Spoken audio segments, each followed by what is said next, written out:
my name is Lindy. Welcome to my little corner of the world. Today I'm inviting you to stroll through my Alice in Wonderland inspired island, built in Animal Crossing New Horizons on my Nintendo Switch. I created this island from the ground up. Every hill, stream, flower item or design was placed with intention to help bring Wonderland to life. And it took me about 6 months to create.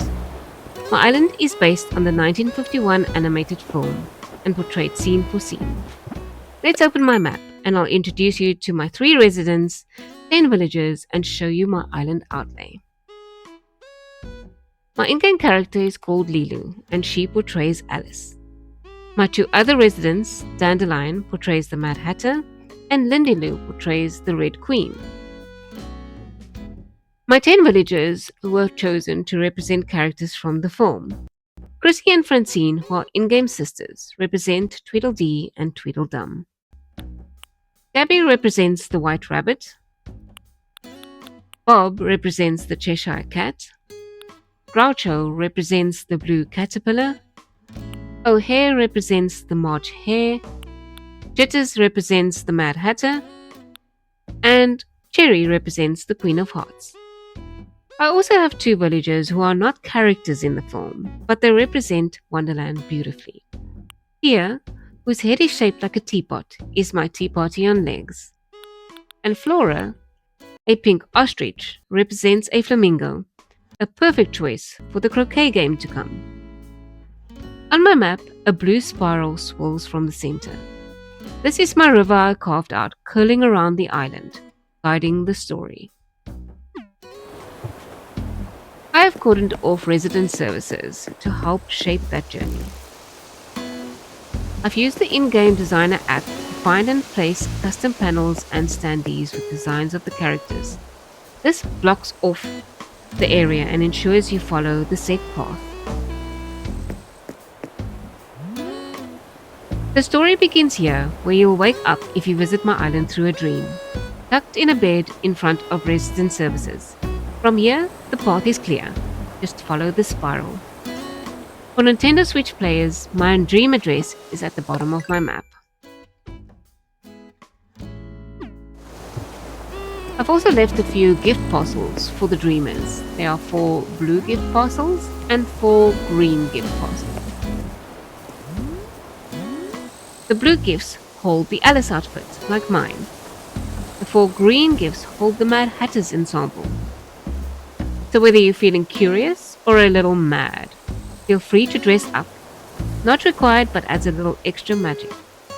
So grab a drink and let's begin our journey.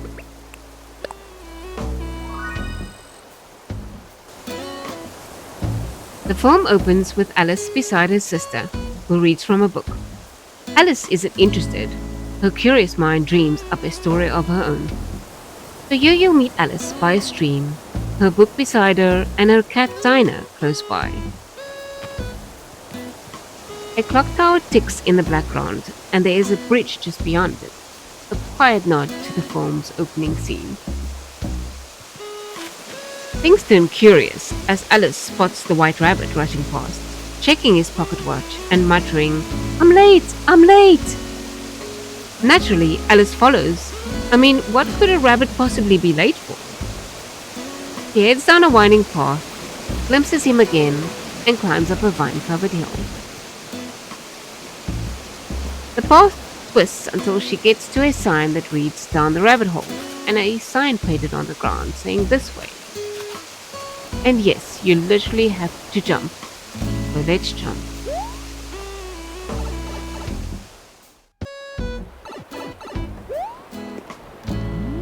When we pop out on the other side, we're on top of a hill.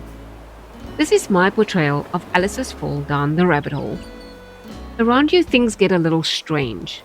I placed items Alice sees as she tumbles down. None of it makes sense, and that's the point. There's a mirror, a table and lamp, random chairs, curious paintings, a birdcage, and a writing desk. Further down, there's a grandfather clock, a hearth, and a bottled show.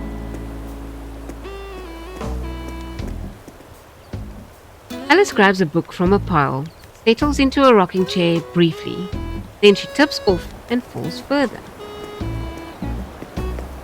Alice sees a world map and ends up hanging upside down from a coat rack at the bottom. I've tried to echo her fall with a little twist of Animal Crossing charm. The scene is surreal and totally Wonderland. Then Alice spots the white rabbit again, unhooks herself and takes off after him. And just like that, chase begins. The white rabbit disappears through a door and Alice follows, only to find another, and then yet another. I recreated this moment with panels of different sized doors. I found these in the custom designer portal. Hours went into hunting designs, and they're scattered across the island to add layers to the story. The last door opens into a bold colored room. At the far end is a tiny door, and Alice runs to open it, but it tells her she's too big. A classic Wonderland moment where logic naps and nonsense rules. The door tells her to drink the potion on the table, which has suddenly appeared in a once empty room. She drinks, shrinks to the perfect size, and heads for the door again. But it's locked. The key? Still on the table, now out of reach. The door suggests she eat a cookie, which also suddenly appears. Alice takes a bite and grows, almost too big for the room. She starts to cry, and her tears flood the space. Eventually, the door points out the potion floating past. Alice sips and shrinks again, falling into the bottle, and floats out through the mouth of the door. Alice floats in the potion bottle across an ocean, which of course was created by her own tears. She drifts past feathered creatures and sea creatures, calling out to them, but none hear her.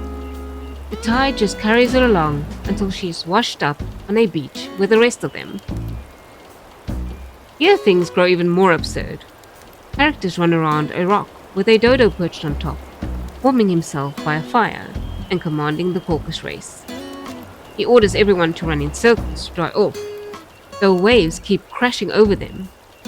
Alice is forced to join in, but she's not impressed and scolds them for the nonsense. Then Alice spots the white rabbit, floating ashore on a green umbrella. He darts into the forest, and she chases after him. Before Alice chases the rabbit, meet my first two villagers, Francine and Chrissy. They're in-game sisters cast as the Tweedle Twins. Their identical forest-themed homes depict their story. Alice crosses the beach into the forest, where she meets the Tweedle Twins. They're odd little guys who finish each other's sentences and try to convince her to stay a while. They tease a tale of curious oysters, and Alice, intrigued, stays to listen. A table nearby depicts the curious oyster tale. The story goes like this. The walrus lures the oysters out of the sea with promise of adventure, but he is really planning for them to be his meal. He tricks the carpenter into fetching bread and sauce, then eats them all while he is busy. When the carpenter returns and discovers the empty shells, he gets furious and chases the walrus down the beach. That's the story's end. After the story, Alice wants to leave, but the twins argue over what tale to tell next. While they're distracted, she quietly slips away to continue her journey. After leaving the Tweedle Twins, Alice finds a quaint little house. Before she can knock, the white rabbit bursts out shouting, "Mary Ann! Mary Ann!" He mistakes her for Mary Ann and orders her upstairs to fetch his gloves. Alice heads inside, searching the bedroom. She finds a cookie jar labeled "Eat Me" and absent-mindedly eats one and begins to grow. She grows so big, her arms burst through the upstairs windows, her legs through the downstairs ones, and she literally ends up wearing the house. The rabbit panics, yelling, "Monster, help!" He runs to the dodo strolling by and begs for help, The dodo spots a lizard with a ladder and says, "You know what we need? A lizard with a ladder." Bill the lizard is told to climb the ladder and go down the chimney to pull the monster out. He panics at the word monster, trying to flee, but is forced down anyway. The suit causes Alice to sneeze, sending Bill flying. The dodo just shrugs and says, "There goes Bill." Next, the dodo tries to smoke Alice out by setting fire to the rabbit's belongings. Alice spots a carrot patch, eats one and shrinks back to normal. She chases the rabbit again, who is now upset that she ate his carrot. Meanwhile, the dodo, blissfully unaware, keeps trying to light a fire. It's one of those scenes that's totally absurd, and I loved layering in all the little details. Before moving on, meet Gabi, cast as my white rabbit. Her home resembles the room Alice searches through for the gloves.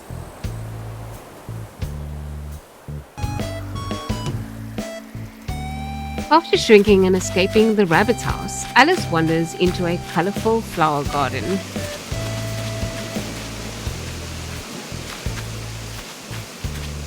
Alice spots a bread and butterfly, and also a rocking horsefly nearby. The flowers introduce themselves to Alice by singing a song called Golden Afternoon. It's a song about all the flowers in the garden. After their song, the flowers turn their attention to Alice and asks her what type of flower she is. She tries to explain that she's not a flower, but they mutter that she must be a weed. Alice objects, but they don't listen. They tip water over her, flushing her out. She floats away on a maple leaf, carried off by rejection. After leaving the flower garden, Alice mutters about how rude the flowers were. Then she hears soft music and follows it into a grove of mushrooms and smoke. She finds a blue caterpillar atop a mushroom, smoking a pipe and singing a song made entirely of vowels. Alice listens, but the caterpillar spots her, stops singing and asks, "Who are you?" He's ill-tempered and unfriendly, speaks in riddles and blows smoke in her face. Alice eventually has enough and storms off, but the caterpillar calls her back. He asks her what her problem is, and she says she'd like to be bigger than just 3 inches tall. He takes offense. "I am exactly 3 inches tall, and it's a perfectly good size to be." He's engulfed in smoke, and when it clears, only clothes and shoes remain. The caterpillar has transformed into a beautiful blue butterfly. He leaves Alice with some wisdom. One side of the mushroom makes you taller, the other smaller. Alice bites one side of a piece of mushroom and grows so tall that a bird mistakes her for a serpent as she towers through a tree with a nest on her head. Alice bites the other side and shrinks way too tiny. Eventually, she learns the trick. Just a small nibble for the perfect height. And with this, she exits the mushroom garden and continues on her journey. After leaving the mushroom grove, Alice enters a forest of twisting paths and tangled trees.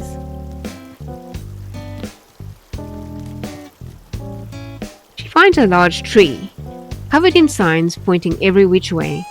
It's completely confusing. She hears a song. The Cheshire Cat starts to appear in the tree above. First, just a grin, then his head, then his body. He speaks in riddles, pointing in 2 directions, saying, "He went that way." Alice asks, "Who?" He replies, "The white rabbit." She asks, "Which way did he go?" He says, "Who?" Annoyed, Alice repeats, "The white rabbit." The Cheshire Cat shrugs and says, "I've seen no white rabbit, but maybe the Mad Hatter has." Alice hesitates, saying she'd rather not talk to mad people. The cat delivers his iconic line, "We're all mad here. You might have noticed that I'm not all there myself." With this, he starts to vanish, bit by bit, until only his grin lingers, and then he is completely gone. Alice chooses the path and starts down it, unsure where it will lead. Before the next scene, meet three more villagers. First is Bob, my Cheshire Cat. His purple colouring and laid-back personality made him the perfect fit, and his house depicts the tangled forest. Next up is Groucho, my blue caterpillar. He's a grumpy blue bear that fits the role so well, and his home depicts the mushroom grove. Finally, we have Hare, who plays my March Hare. His quirky energy made him a natural choice, and his house depicts the Mad Tea Party. Alice follows a forest path to the March Hare's house. She hears singing and steps into a garden of mismatched chairs, teapots and cakes. A tea party, but not a normal one. Two characters are repeatedly singing a very happy unbirthday to me. Alice sits quietly listening. When she applauds, they notice her and try to shoo her away. Alice says that she enjoyed their singing, and then they invite her to stay. Alice asks what an unbirthday is, and they explain. You have one birthday, but 364 unbirthdays. Alice lights up. It's her unbirthday too. The madness begins again. More singing, more tea, more chaos. They pour tea for Alice, but switch seats before she can drink. They sing a very happy unbirthday to Alice. She blows out a candle that rockets into the sky and explodes. The dormouse floats down with an umbrella singing, Twinkle, twinkle, little bat. How I wonder where you at. It's all silly Wonderland chaos. They keep asking Alice to move up, but she never gets tea or finishes her story. She mentions Dinah, her cat, and the word cat sends the dormouse into a panic. After calming the dormouse, the Mad Hatter delivers his riddle. Why is a raven like a writing desk? When Alice repeats it, he quips, She's stark raving mad. Alice grows upset, saying she doesn't have time for this nonsense. With this, the White Rabbit charges in, shouting, Who has the time? I'm late. He says that his watch is wrong, so the Hatter and the Hare try to fix it. By destroying it, of course. He cries, It was an unbirthday present. And with this, they throw him out, singing Happy Unbirthday to you again. Alice declares that this is the silliest party she's ever been into, and leaves the garden.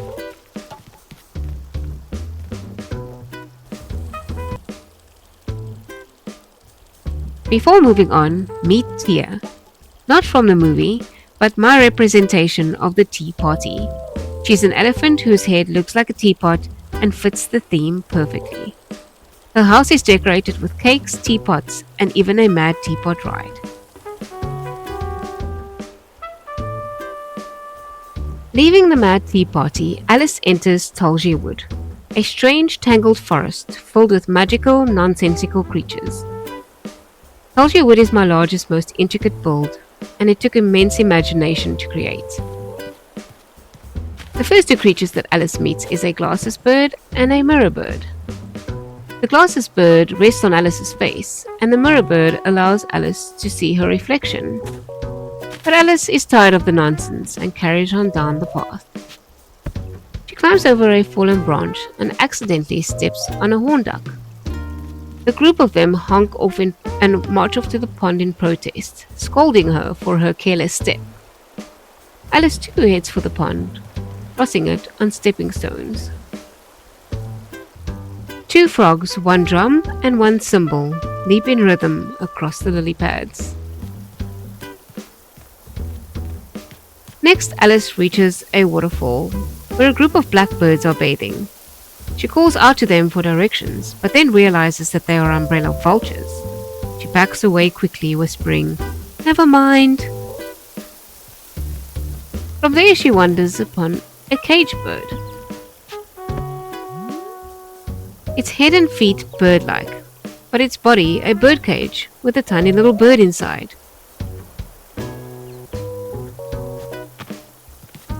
Next, an accordion owl stretches and compresses its neck as it hoots and flies off. Nearby, a shovelbird is digging in the ground with its shovel-shaped head. Further along, a hammerbird and pencil birds are hard at work, hammering signs into trees and scribbling warnings. Alice reads loud, "Don't step on the momras." Momras? And just then, colorful little creatures pop out of the ground, bundling together to form an arrow pointing to a clear path. Alice lights up. "A path! This way I'll be home in time for tea." She hurries down the path, weaving through the woods. But then she stops. A broom dog approaches, sweeping the path away with its broom-shaped head and tail, leaving only the path she stands on. Defeated, Alice sits down on a nearby stone and starts to sing a quiet song of regret. "I give myself very good advice, but I very seldom follow it." Her voice trembles with sniffles and tears, and the creatures of Tollywood gather around, some shedding tears of their own. As the song ends, the creatures fade. Alice hears the Cheshire Cat's tune and looks up and sees a crescent moon. But it's not the crescent moon, it's the cat's grin. He begins to appear in the tree above and asks, "Why are you upset?" Alice explains, "I want to go home, but I can't find my way." The cat says naturally, "The only way here is the Queen's way." Alice protests, "She's met no queen." He grins, "You haven't? Oh, but you must. She'll be mad about you." When she asks how to find her, he points both ways. Some go this way, some that way. But me, I prefer the shortcut. He opens a door in the tree, revealing a hidden path, and Alice steps through. Before moving on, meet my 8th and 9th villagers. Jitters is my Mad Hatter. His colors, name, and those dark rings around his eyes made him a perfect fit. His house depicts the tea party, but there's also a little section with hats and a spindle as a subtle nod to his craft. I've also placed a writing desk to hint at his iconic riddle. Flora, a pink ostrich, is my Flamingo. For the Queen's croquet match, her home depicts the game to come. Stepping through the Cheshire Cat's doorway, Alice enters a maze of twisting hedges. Faintly she hears singing. "We're painting the roses red. We dare not stop or waste a drop, so let the paint be spread." She follows the sound to 3 card soldiers frantically painting white roses red. One explains, "We planted the white roses by mistake. The Queen likes them red. If she saw white instead, we'd surely lose our heads." Alice offers to help, but the cards hush her. "Don't tell the Queen what you've seen, or say that's what we said."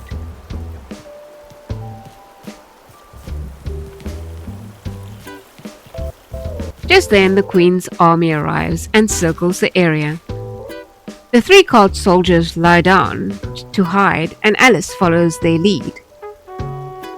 The White Rabbit announces, "Her Majesty, the Queen of Hearts," and at the King's insistence adds, "And the King."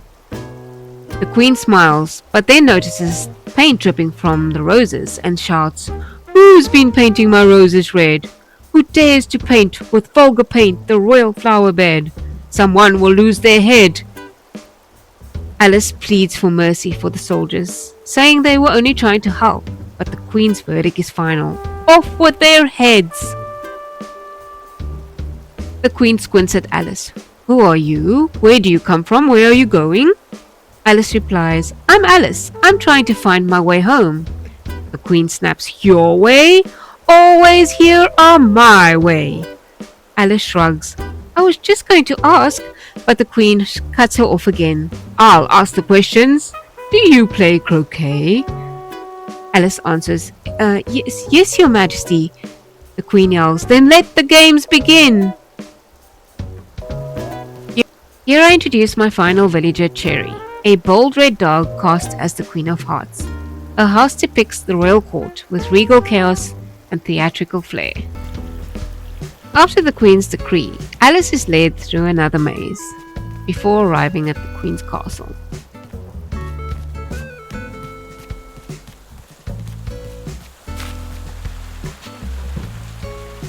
From this mushroom stool, tilt the camera upwards to reveal the castle's full majesty rising behind Alice.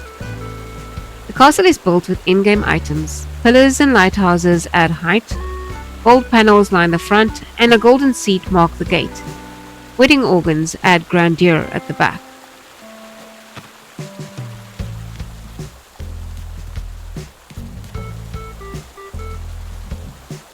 At the castle entrance, you'll find a custom design of the Queen of Hearts and a regal outfit beside her to represent the king.